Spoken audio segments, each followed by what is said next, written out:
एक योग होता है, एक वियोग होता है। संसारी योग वियोग भी होता है और स्पिरिचुअल योग वियोग भी होता है। दोनों का फल उल्टा है।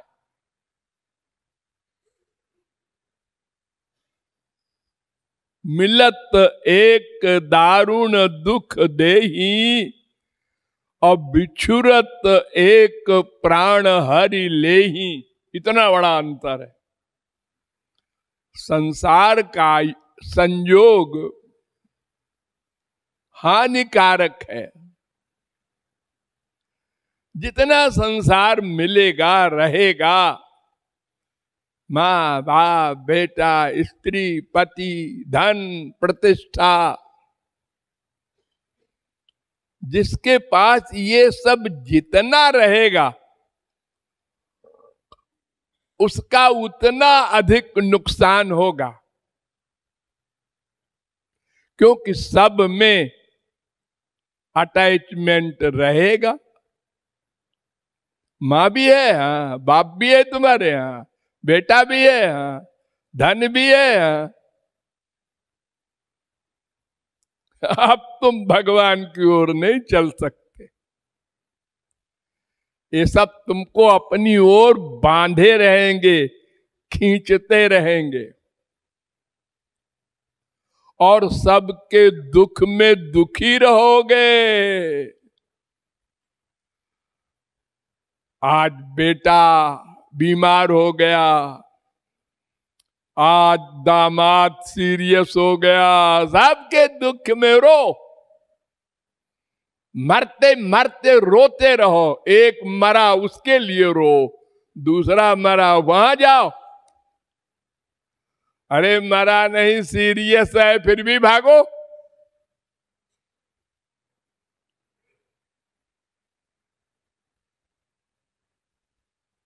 ऐसा नहीं है कर्जा करके बेटी का ब्याह करो, रो।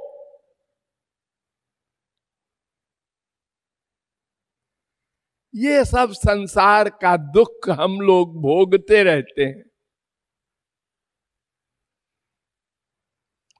क्योंकि अटैचमेंट तो रहेगा ही। अगर अटैचमेंट न हो, आसक्ति न हो, किसी से प्यार न हो, तो फिर ठीक है, ध्रुव प्रहलाद अम्बरीश की तरह अनंत संसार रहा करे। किंतु ये तो भगवत प्राप्ति के बाद होगा, उसके पहले तो रहता ही है। हमारे अनुभव में आवे चाहे न आवे, हमारी तो बुद्धि बहुत मंद है ना। हम अपनी बुद्धि से पूछते हैं मेरा अटैचमेंट है क्या बाप में, माँ में, बेटे में? तो बुद्धि कहती है नहीं तो तुम बड़े अच्छे हो, बिल्कुल महापुरुषों के बराबर हो। तो बुद्धि जवाब अपने खिलाफ क्यों देगी भला? वो तो अपने को अच्छा ही मानेगी। तो संयोग में, ये संसार में दुख ही दुख है।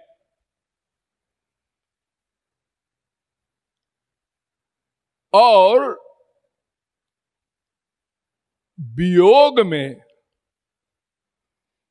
महापुरुषों के वियोग में दुख है, संयोग में सुख है। सत्संग मिला तो मन भगवान में लगा, सत्संग नहीं मिला काफी दिनों से तो मन संसार में जा रहा है, अपने आप जा रहा है। हम चाहते हैं न जाए, फिर भी जा रहा है, क्योंकि तमाम जन्मों का अभ्यास है और उधर का सामान मिल नहीं रहा।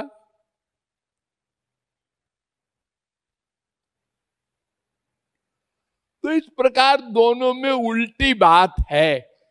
संसार का मिलन दुखदाई और हरि गुरु का वियोग दुखदाई। लेकिन एक बात ऐसी है जो दोनों में एक सी है। वो क्या? संयोग से वियोग इस मानी में श्रेष्ठ है कि वियोग में अपने प्रिय की इंपॉर्टेंस, उसकी महिमा, उसका ऐश्वर्य, उसके गुण अनुभव में आते हैं, सोचने में आते हैं। दिन रात स्त्री पति से लड़ रही है, जब मर गया वो कितने अच्छे थे, मर गए। अब अच्छे कह रही, पहले तो लड़ती थी रोज।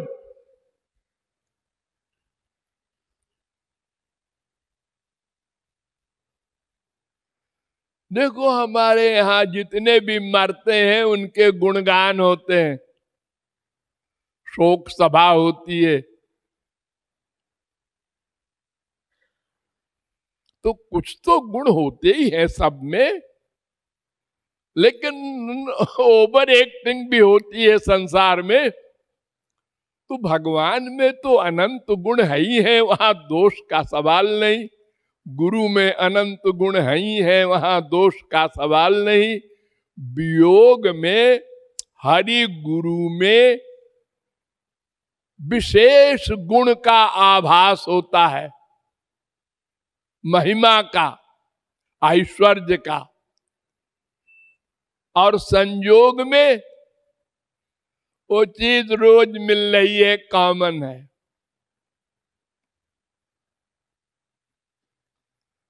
उसकी इंपॉर्टेंस हम रियलाइज नहीं कर पाते। भगवान के अवतार काल में देखो, जब श्री कृष्ण ब्रज में थे तो गोपियां दिन भर बुराई करती थी।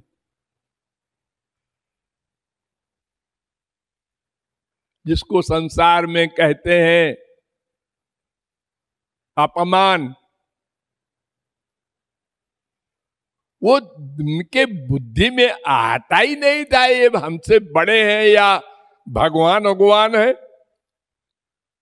ये तो हमारे लंपट है, हमारे बिना रह नहीं सकते, पीछे पीछे घूमते रहते हैं, हम इतने सुंदर हैं। ये अहंकार उनकी कृपा को नहीं रियलाइज किए। अपनी विशेषता, हमारे में ऐसी विशेषता है कि ये पीछे पीछे घूमते हैं। और जब थोड़ी देर को भी वियोग हो जाता है गोपियों का, महारास में गायब हो गए। जब महारास होने लगा तो हर गोपी ने देखा श्री कृष्ण मेरे पास है, औरों के पास नहीं है। ध्यान दो, हम अगर संसार में कहीं पर इस प्रकार का खेल करें, खेल जैसे होता है ना वृंदावन वगैरह में रास मंडली रास करती है, तो वहां पर हरेक बनी हुई गोपी देखती है वहां भी श्री कृष्ण है, वहां भी उस गोपी के पास भी है, उस गोपी के पास भी है। लेकिन रास जब असली हुआ था तो किसी गोपी को ये एहसास ही नहीं हुआ कि श्री कृष्ण और किसी गोपी के साथ है। उसको यही अनुभव में आया कि श्री कृष्ण केवल मेरे पास है। ऐश्वर्य का अनुभव नहीं। श्री कृष्ण अनंत रूप धारण करके हर एक गोपी के साथ है, ये न देखा, न अनुभव किया, न माना। तो अहंकार हो गया। हमारे अंदर क्या विशेषता है, सबको छोड़ के मेरे पास मेरे गले में हाथ डाल के प्यार कर रहे हैं। ये अहंकार हुआ और सबको हुआ एक साथ, क्योंकि सबने यही समझा कि श्री कृष्ण केवल मेरे पास हैं। तो भगवान से अहंकार से दुश्मनी है। भगवान रास्ते गायब हो गए कि तुम लोग समझती हो कि हमारी विशेषता से भगवान हमारे बगल में है। अरे मैंने कृपा की है, तुम लोग समझते ही नहीं हमारी कृपा को। तुम्हारे कूड़ा कबाड़ा शरीर से मैं प्यार करूंगा।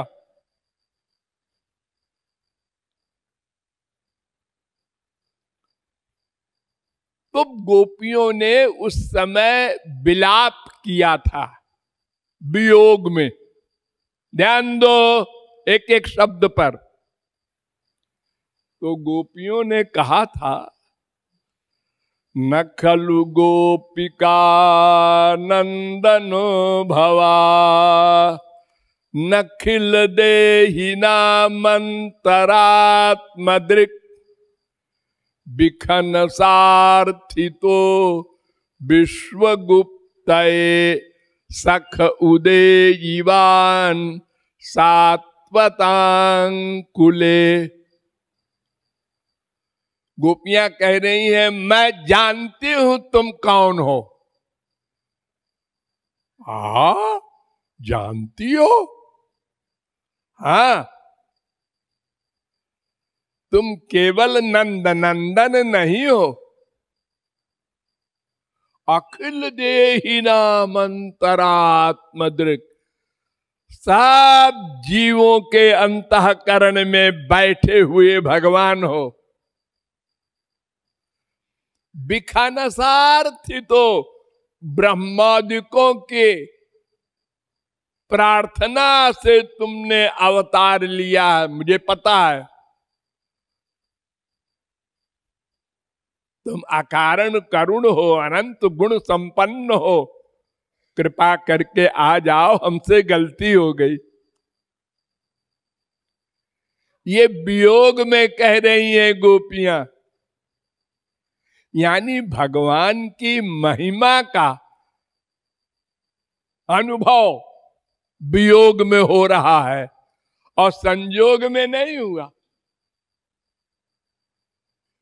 वहां अपनी विशेषता का अनुभव हो रहा है। हमारे अंदर कमाल है। ऐसी ही गलती सब मायाबद्ध करते हैं। तो संयोग में हम अपराध अधिक करते हैं गुरु के प्रति भी, और वियोग में सोचते हैं ऐसी बात तो संसार में और किसी के पास नहीं है जो हमारे महाराज जी के पास है। हमारे कितने भाग्य हैं, कब मिलेंगे, कब दर्शन होगा, ये भावनाएं होती हैं वियोग में। तो हरि गुरु के वियोग में उनकी महिमा का, उनके ऐश्वर्य का, उनके गुणों का विशेष अनुभव होता है, महसूस होता है वो, और संयोग में भूल जाता है। फिर याद करते हैं, हाँ मैं ऐसा गलती कर रहा हूं, फिर भूल जाता है। अरे शुद्ध भक्तों को भूल जाता है भगवान का गुण ऐश्वर्य, तो मायाबद्ध को भूलना कौन सा आश्चर्य है। इसलिए महाप्रभु जी ने कहा, संगम विरह विकल्पे बारमिह विरहो न संगमस्तस्मात्। संयोग और वियोग में वियोग श्रेष्ठ है। जब गोपियों को वियोग हुआ तो वो कहती हैं, उद्धव क्या समझाने आए हो कि मैं वियोगिनी हूं, योग समझाने आए हो? अरे तुमको नहीं मालूम है, मैं तो उसके मारे परेशान हूं, इतना संयोग है। जित देखूं तित श्याम मई है। वो चारों ओर दिखता है, पहले तो एक ही जगह दिखता था। तो महाप्रभु जी कहते हैं, संगे सही है तथई कस त्रिभुवनमपि तन्मयम विरहे। राधापुरा पश्चिमतश्च राधा, राधाधिसभ्य मथ दक्षिणतश्च राधा। राधामयी किल बभूव कुतस्त्रिलोकी। ठाकुर जी कह रहे हैं, सर्वत्र मुझे राधा राधा दिख रही हैं वियोग में। प्रासादे सा दिशि दिश चसा पृष्ठत सा पुरस्सा पर्यंके सा पथि पथि चसा तद्वियोगा तुरस्य। हंगो चेत प्रकृतिरपरा कापिने नापि में कापि सा सा सा सा सा सा जगति सकले कोयमद्वैत बाधा। सर्वत्र राधा रानी दिख रही है मुझको, ये वियोग में कह रहे हैं। इसलिए संयोग से वियोग श्रेष्ठ है।